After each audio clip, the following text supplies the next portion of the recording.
Beginning with the agenda, I'm just going to briefly introduce who I am, as well as the incredible guest speaker we have for today, before diving into our conversation.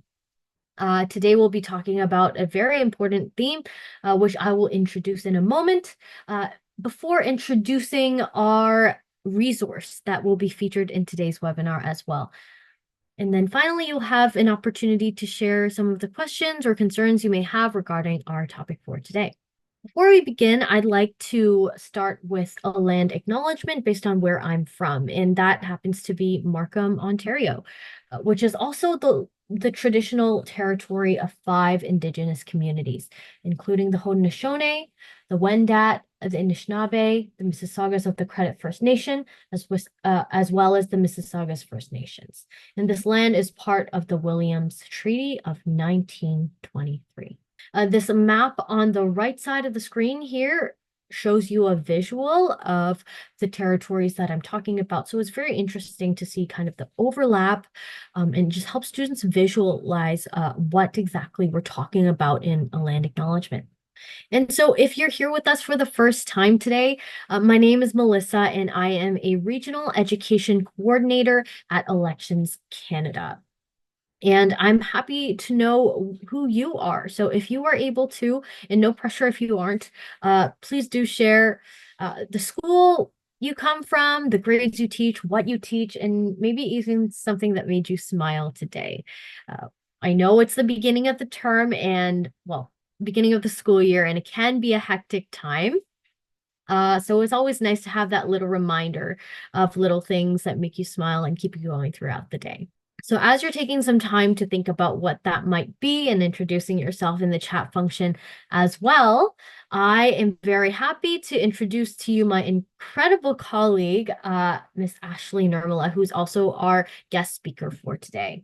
So Ashley is the Indigenous Education Coordinator for Elections Canada in Northwestern Ontario.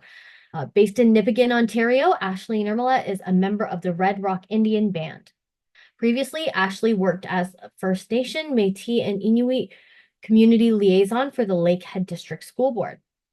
And she is known for her collaborative nature and her dedication to her community. And wow, can I attest to that? I have the pleasure of working with her every single day. And hopefully we will have some great conversations today. But before we dive into what exactly before we dive into the conversation, I just want to briefly introduce the theme for today's webinar.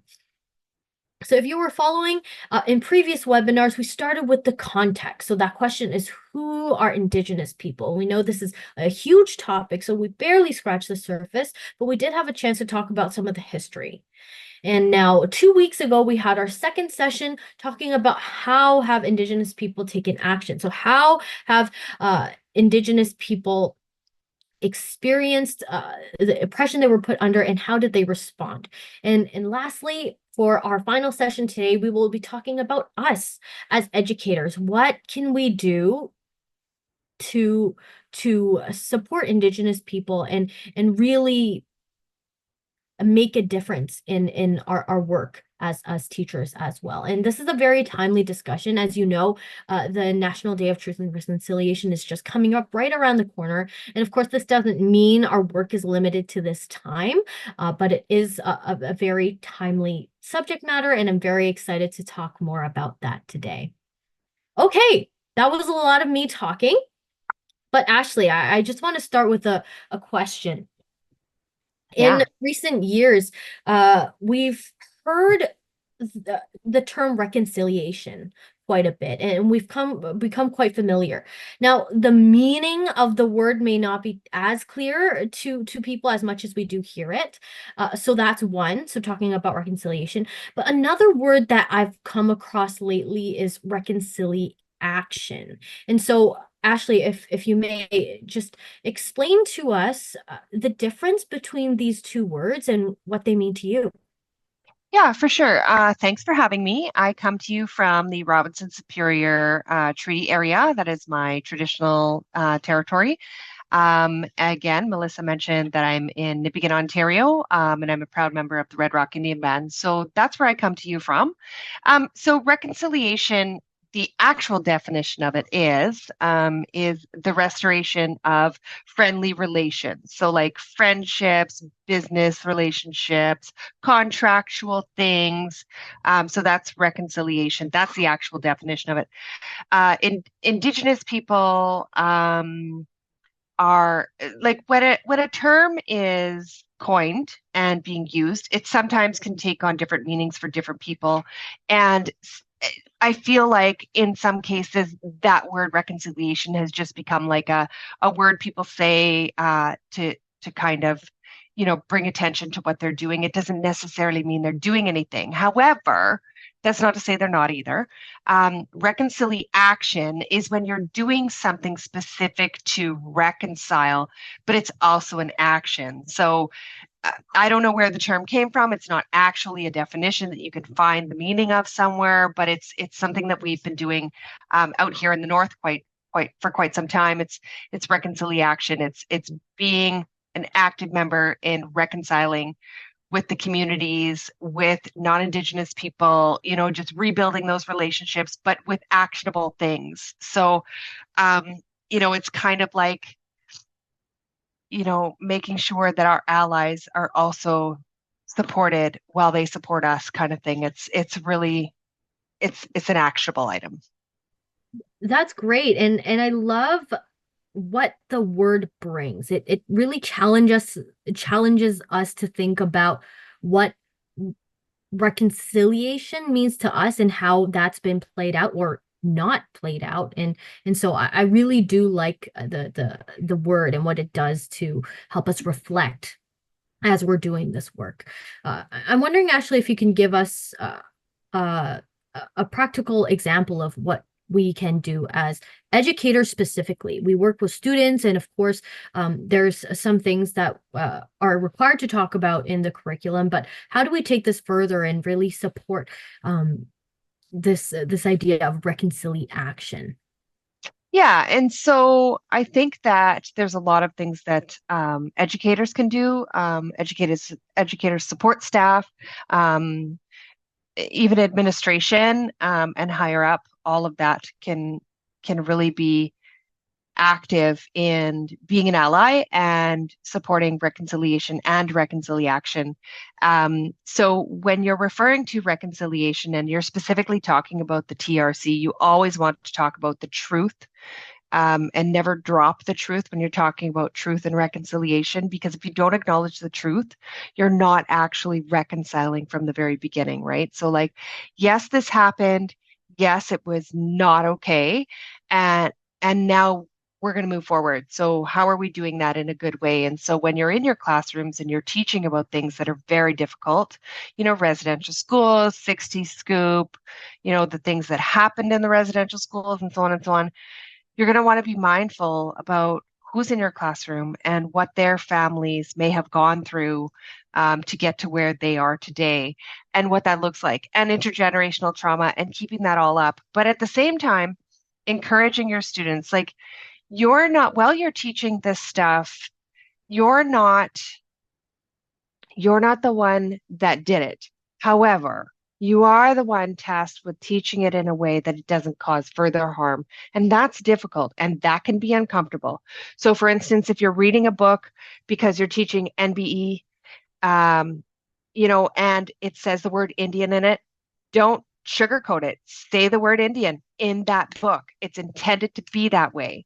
Of course, if you feel more comfortable saying things like, we don't use this word because, it's not appropriate anymore, or whatever you're going to do, or, it's still in legislation. This is what certificates of status cards say, things like that. But just be informed when you're talking about things like this in your classroom, and, be supportive of your students and understand that they all have different experiences, and that could include some of the content that you're teaching. Yeah, I think that's really great. And thank you for highlighting the truth element. It really starts with our own learning. Of course, we're encouraging our students to learn about these topics, but like you mentioned, it starts with us as the educator learning that truth first to be better equipped to talk about these topics in the classroom. Exactly. Yeah, wonderful. Thank you. Thank you so much. And to add on to that, what about outside of the classroom space? Obviously, there's a lot of things happening in the community, happening in the world, related to Indigenous people. How can we bring that into the classroom as well? My best advice is don't be afraid of it. Definitely, like I had a college class one time. It was the best class I had in my entire life, and it had no books. And we used real life things that were going on in the media, in the community, in surrounding communities, and it was like so encouraging that it wasn't just historical things that we were learning about. It was present day things that really caught my attention, and my attention's hard to keep. So it worked for me. Sometimes I'm like a, 15-year-old kid that just, has to go everywhere. But at the same time, check with your local education departments, your program departments. You may have an Indigenous education team. You may have an Indigenous leads person. You may have some of these resources already that can also be brought into your classroom. They may have untapped resources for your classroom that include Indigenous content. Treaty Week is coming up in November. Truth and Reconciliation Day is on Monday. There's Indigenous Veterans Day coming up in November as well, which is a separate day from Remembrance Day. So there's a lot of things that maybe your school communities already have that you can tap into. And, just remember to include some of that stuff in there. Don't be afraid of it. And, you know, be steadfast in your commitment to learning and unlearning the things that maybe you've learned along the way. And make sure you have a safe space to have those conversations when they do take place. Yeah, that's such a great idea, bringing those resources into the classroom, but also just thinking of those dates, right? Like you mentioned the Indigenous Veterans Day, Yeah. and that reminds me of when we went to that Indigenous walks in Ottawa. Our team actually went to Ottawa this past week, and we visited the monument, the statue that commemorates Indigenous veterans. So maybe something like that to Yep. allow students to see it and actually engage with some of the material that we're talking about, so it doesn't feel as far away. Of course it's Yeah. not far away at all, but to have that experience and see, wow, like there's an entire statue dedicated to honoring these people and their sacrifice. I think Yeah. that's brilliant. So, okay. Well, Ashley, unfortunately, we have so little time and so much to talk about, but I really do thank you for sharing your insights there on what we can do as educators. And as well, related to this topic of what we can do as educators is talk about elections. Of course, when we think about voting, we often think about voting for things that we care about, that matter to our lives, but we can also think about how voting affects concerns outside of our own lives, as how we can vote to support uh, perhaps a candidate who does advocate for Indigenous people's rights and those kinds of things. And that comes into the conversation as well. And so with that, I'm happy to introduce to you the resource that will be featured in today's webinar. Before I jump into what that resource is, though, I do want to mention that Elections Canada has an entire suite of resources that are all hands-on, very inquiry-based, that makes learning about democracy and elections more accessible. And within each lesson, we have a big idea, an inquiry question, and a three-part lesson structure with these cards, game boards, and these tactile objects to help keep kids engaged in their learning. Uh, And so the resource we will be talking about today is the Does Voting Matter resource. So this resource doesn't actually come with a game board or cards like the previous two resources we talked about, but it does come with this guidebook and a number of printable items that are all for free on our website, which I will point you to in a moment. But right now, what I want to do is walk you through what this resource is about and how it connects to what we just talked about with Ashley. Okay, so here's what we're going to do. This is the question we ask the students in the beginning of our lesson. What do you care about? And I invite you to participate with us here and just use the chat function, the raise hand function, or you can physically raise your hand too, and just respond accordingly. Do you care about this item or do you not care about this item? And it doesn't matter. We care about different things. Okay, so here we go. The first one. Do you care if the government changes rules about immigration to Canada? Is this something we care about? Okay, sure. I see a hand. I see another hand. Thank you. Okay, it's something we care about. Wonderful. Do you care if the government joins a military alliance that could lead to a war? That is also a very timely topic. Absolutely. Okay, I see many hands, and I would add my own as well for all of those as well. And the last one, actually not last one, second last one. Do you care if the government changes prison terms for serious crimes? That has some implications to it. Okay, we have some hands. Okay, I love it. It shows that we all have different cares, we have different experiences. And I want to highlight the fact here that I'm not actually talking about whether or not you agree with these things. And this is intentional. We just want to ask students and to think about these topics and not necessarily get into a debate about whether or not we agree. And you'll see why we do that in a moment. And lastly, last but not least, and related to what we're speaking about today, do you care if the government negotiates new agreements with Indigenous people? Yeah. There we go. Okay. And so if you were able to pick up on some of the themes that are happening in the following prompts that I asked, you'll notice that all of those items are related to the responsibilities of the federal government. And that's what we want to introduce to the students, right? Whoever is in the government of Canada makes decisions about these things, right? Like about immigration, talking about our defense policy, talking about Indigenous people. These are all responsibilities of the federal government. Now, whether you choose to vote or not, the people that are sitting in government will still make these decisions that can impact our lives in one way or another. And it's important for students to realize that even if you don't vote, it's still going to affect you, whoever is selected to be a part of our government. All right, so that leads us into our second activity of the Minds On. And so here we invite students to think about, does voting matter to them? And we do this by either printing out this poster, which is available on the website, or some teachers like to make their own, or they do this digitally. There's many ways to do this, but we just want to think about where students start. And it's okay if some students are at a 5. Some students literally told me to my face, I don't care. And that's okay. We just want them to be able to express that and see how their thinking changes or doesn't change by the end of our activity. Okay, so this is just an example of what it can look like.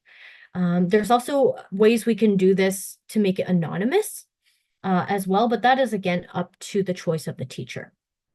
Okay, so with those two things in mind, we talked about things that the federal government is responsible for. We thought about whether or not voting matters to us. Now we get to go into the fun activity.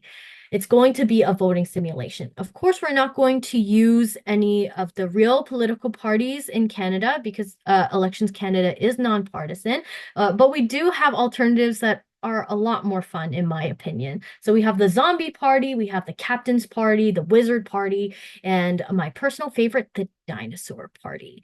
And what we ask kids to do is well, either they can volunteer to be the candidate for the party, or you can just select four students. And if you have a smaller class, there you could just take away two of the parties. However many parties, one candidate for each party, and they will be presenting a speech in front of the class to try to get the students to vote for them. Now, these speeches are already pre-written and they have some fun puns hidden in them. And the idea is just to get kids excited and thinking about which party they want to vote for. All right. And so once all the candidates have performed their speech in front of the class gets to vote. The first way we vote is with our bodies. So we would have the candidates standing one in each corner of the room. If there's less, then maybe just one on each side of the room. And students physically walk to the candidate or the party that they wish to vote for. And obviously, the party with the most number of students, they will win. Now, what happens if they win, you may ask? Well, actually, there's an action or a phrase associated with each party. So, for example, the dinosaur party, everyone has to roar and walk like a dinosaur. For the zombie, you have to walk like a zombie. And for the captain party, you say ahoy. So it's a little bit silly, but the idea is whoever wins, we will have to do the action of that party. Even if I voted for the dinosaurs and the dinosaur didn't win, but the zombies win, I'm still going to have to walk like a zombie. Again, to show the fact that, like, what happens when you vote. Whoever has the most number of people vote for them, they will have to do that thing. Okay, so that's the first round. Round two is where it gets interesting. Not everyone is going to be allowed to vote. So you can select 50% of the class. So if you have 30 students, just select 15. Or if you want to make it even more interesting, just select 5. And those 5 students, they will get to vote. So for example, they vote, they walk around the class, and the wizard party wins. Now, after the wizard party wins, everyone will have to wave their imaginary wands. Now, some students might be a little adverse to this. Hey, I didn't even vote. Why do I have to do that? Again, to show the point that even if you don't vote, whoever gets selected will still make policies that will affect your life. So with that second round, students will realize, hey, even if I choose not to vote, the results of the election will still affect my life. So we move on to before we move on to round 3, we have a space for the students to reflect on what just happened there.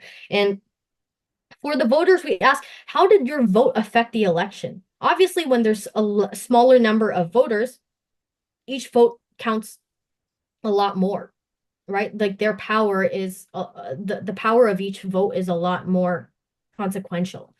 For non-voters, we ask, how did you feel about not being able to participate? So it could lead to conversations like what Ernest mentioned, but we can also talk about like how in Canada's history, not everyone was actually allowed to vote, right? Chinese Canadians were not allowed to vote until 1947. Women were not allowed to vote at a point in time in Canada. So those conversations can also come. And really, it's up to the educator to decide where to go with this resource. So a lot of space for your creativity here.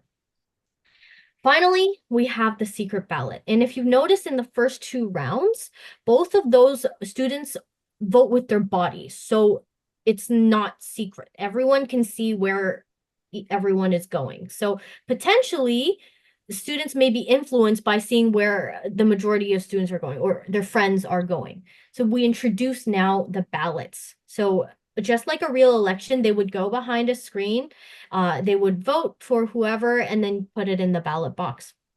Those kinds of things, and see how that changes the result of the election.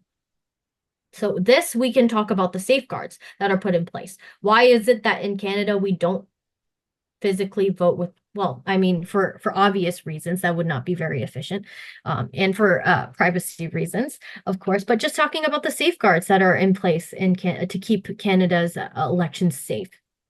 Okay. And with that, we allow space for our students to think about the impact of a secret ballot, right? How was the outcome of the election the same or different from the first vote?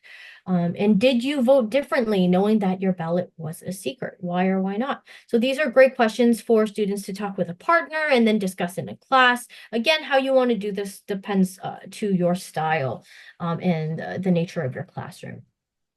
Okay, so before we conclude the activity portion, we want to bring it back to real life. That was just a simulation of an election, but we want to show students that voting matters to real people, and this is a real concern. It's a question that people think about. Does voting matter? And that is a big question that often becomes a barrier for people to vote. So what we do is we show two videos to students. Now, these are real life stories. The first is Marie Claire, uh, but the other is Marcy's. And just to relate to the topics of this webinar, which is Indigenous experiences um, and stories relating to elections and democracy, we will be focusing on Marcy's story and hearing what voting means to her as an Indigenous person. And this connects very well with what Ashley was talking about earlier about ways we can be an ally and understand how voting impacts Indigenous communities and how that is perceived as well. Okay, so what we're actually going to do now is I'm going to play the video. And as I play the video, I hope you consider this question. This is actually a question we give to our students after they watch the video as well. But just thinking about how Marcy's experiences influence her attitudes towards democracy and voting. Okay, so I'm going to play the video, and then when we return, we will have a chance to share our thoughts. You can either respond to this question or share any insights you gain from watching this video. The video, Does Voting Matter? Marcy's Story, includes personal experiences that may be difficult for viewers. Please take care while viewing. Trayton's my firstborn.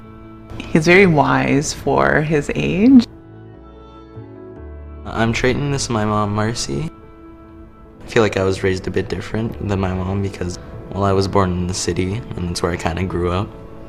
So I grew up on the reserve in the First Nation of Kitigan-Zibi. I was only exposed to the people in my community, so I wasn't really sure what was like on the outside or things that were going on in the world. I was sheltered within my own community. Being brought up and living with my grandparents, it just occurred to me now that they didn't have the right to vote, which is probably why my mom has never voted, because her parents never voted.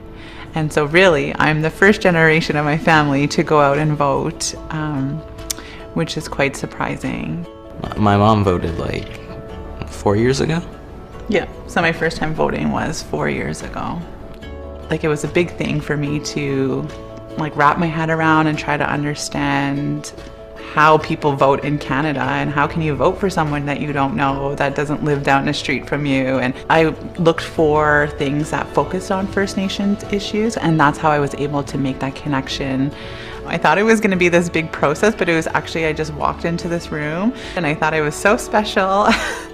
Then I didn't think much of it after until the election night. It was actually really exciting, and I felt like I was part of that movement or that decision that was made.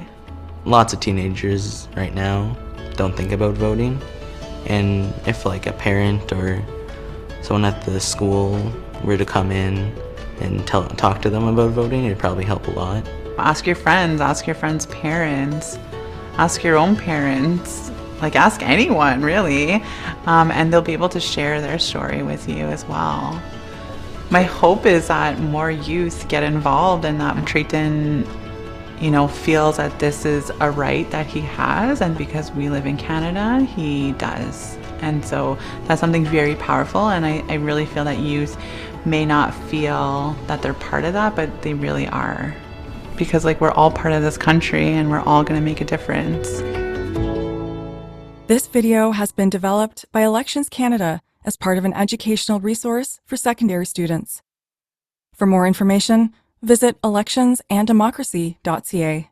Okay, that was the video. It's always so heartwarming, I think, to watch that video and hear Marcy's story, really. And so I want to pass the floor to all of you. What do we think about that? I'm going to share my screen again. I'm able to see everyone again. All right. So, what are our thoughts? What are some ideas that came to mind when we listened to Marcy's story, and perhaps some connections we made to the conversation we had with Ashley earlier, talking about what we can do as allies, as educators, in truth and reconciliation work? Yeah, I like that this like really for not only Indigenous students but non-Indigenous students as well, that it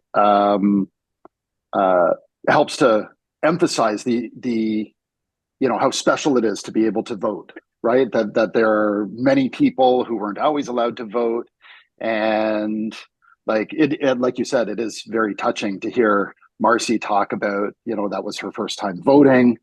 And I always have the same feeling as her, that I always think that I'm excited to go vote, and it's such an ordinary thing once you get there, but it does, after you do vote, you realize that you have some skin in the game, right? Like as you watch the election results come in. So I could see how that'll resonate with really everybody in the class, and hopefully emphasize how important it is. Yeah, I think I didn't even think about that. Once you vote, when you're watching the election play out on media, on mass media platforms, you see how it really makes a difference. Just those percentage points representing different places, and how that will really have an impact on the community based off of who's elected. That's wonderful. Thank you so much. Yeah. When I listen to Marcia's or experience, she was saying he was saying how they used to go with his mom, with his grandmom, doing voting, and he started to see how the people, the grandma used to carry him to go and watch the voting. So that also interests him to have more, of what voting is all about, the importance of voting. So that also encouraged him, and that he needed to vote. Yes, that's what I got. That how he got the interest to always yeah. Yeah, that's definitely very interesting. And I love the fact that you're talking about the first generation of people to vote. And that's always extra special because, you don't have that context or that experience, or, you don't might not know what it looks like. But it's interesting that in Marcy's story, she has a reason to vote, and her reason to vote is to find someone who can speak on Indigenous concerns and their values, and someone who can speak for their community. And having that incentive is very powerful. And you don't even have to be Indigenous to have that concern and that as something you care about. And that's something we saw in the beginning of the resource, right? So. Yeah. Through this video, we can have some really great discussions, and hopefully that will get students thinking about what voting means to them, which is when exactly we'll go back to that question we started with in the beginning of the resource. Does voting matter to you? And students have another opportunity to think about this question. So some teachers use the same chart and give students a different color circle, right? So if you use blue in the beginning, you can use red. Or you can start fresh.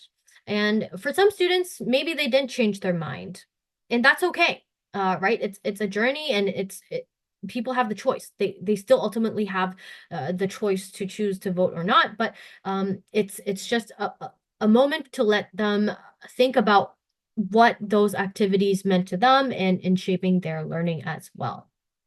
Okay. But I think that is also a beauty of democracy, where you have the choice to make.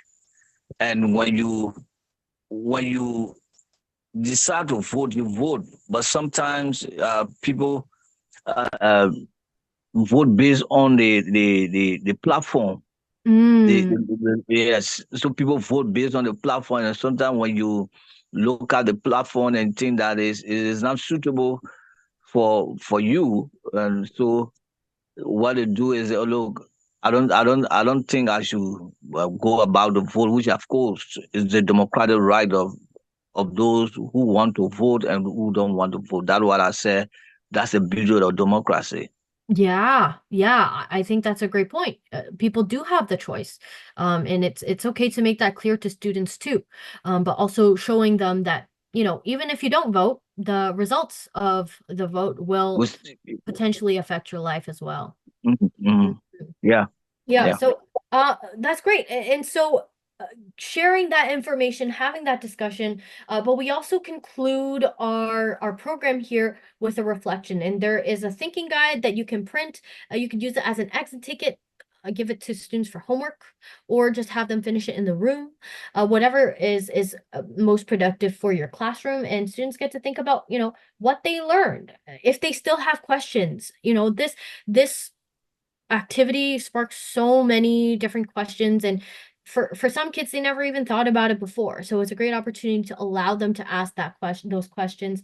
And exactly speaking to our theme of today, one action I will take as a result of this activity, right? So we don't want to just talk about these things, talk about the idea of voting. What will you do now that you know that voting, after deciding for yourself if voting matters, after learning about how voting can affect Indigenous communities, it can affect immigration policy, it can affect um all sorts of things, trade, right? We want students to think about that as well. Okay, so that is the Does Voting Matter resource. And as I mentioned before, that is just one of our 9 resources that we offer at Elections Canada. And all of these are for free for you to order for your classroom.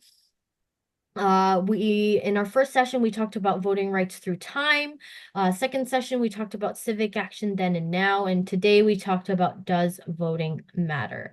And all of this you can find that they are also related to our curriculum, directly related, in fact, to the history curriculum, not just the civics. A lot of people think it's just tied to the civics curriculum, but a lot of these topics are related to history, to geography, to the language